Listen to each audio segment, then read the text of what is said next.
میں بھی کسی دعوے سے نہیں کہہ رہا، لیکن دو امکانات ہیں۔ امکان نمبر ایک کیا ہے؟ ابھی عالم اسلام کا ایک سالڈ بلاک ہے جو یہودی ورلڈ آرڈر کی نگاہوں میں کھٹک رہا ہے۔ میں کھٹکتا ہوں دل یزداں میں کانٹے کی طرح۔ اگرچہ ان کی اسٹریٹجی کیا ہے؟ ایک ایک کر کے ان کے حصے بکھرے کر کے تیا پانچا کرو۔ ابھی وہ بلاک کون سا ہے؟ ایران ہے، افغانستان ہے، پاکستان ہے اور روسی ترکستان سے آزاد ہونے والی جو ریاستیں ہیں، یہ ایک سالڈ بلاک۔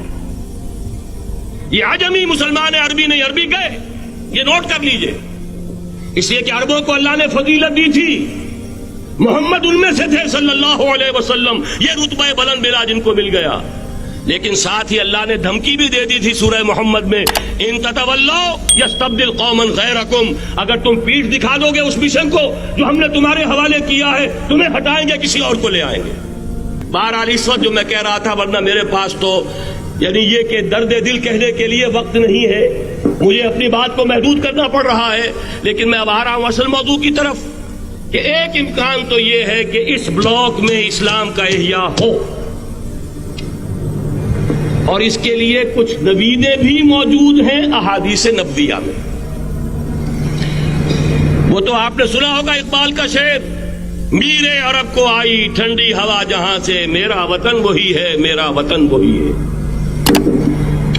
حدیث میں آتا ہے یخرج ناس من المشرق یؤتون للمہدی، یعنی سلطان ہی، مشرق سے فوجیں نکلیں گی کہ جو کہ مہدی کی حکومت قائم کریں گی، اور یہ ہوں گے حضرت فاطمہ کی نسل ہی سے رضی اللہ تعالی عنہا، لیکن عالم عرب کے اندر پھر ایک طاقت بن کر ابھریں گے، باطل کی قوتوں کے خلاف جہاد کریں گے، لیکن ان کو مدد آئے گی دو طرف سے، ایک زمینی مدد آئے گی مشرق سے، ایک آسمانی مدد آئے گی۔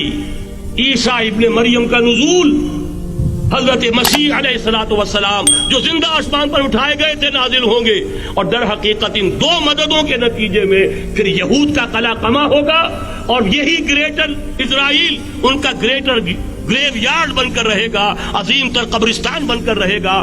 اس کی بڑی واضح حدیثیں موجود ہیں، اس کی بڑی تفصیلی خبریں موجود ہیں، یہ احادیث کی کتب کے اندر، بدقسمتی سے ہماری اس کی طرف توجہ نہیں۔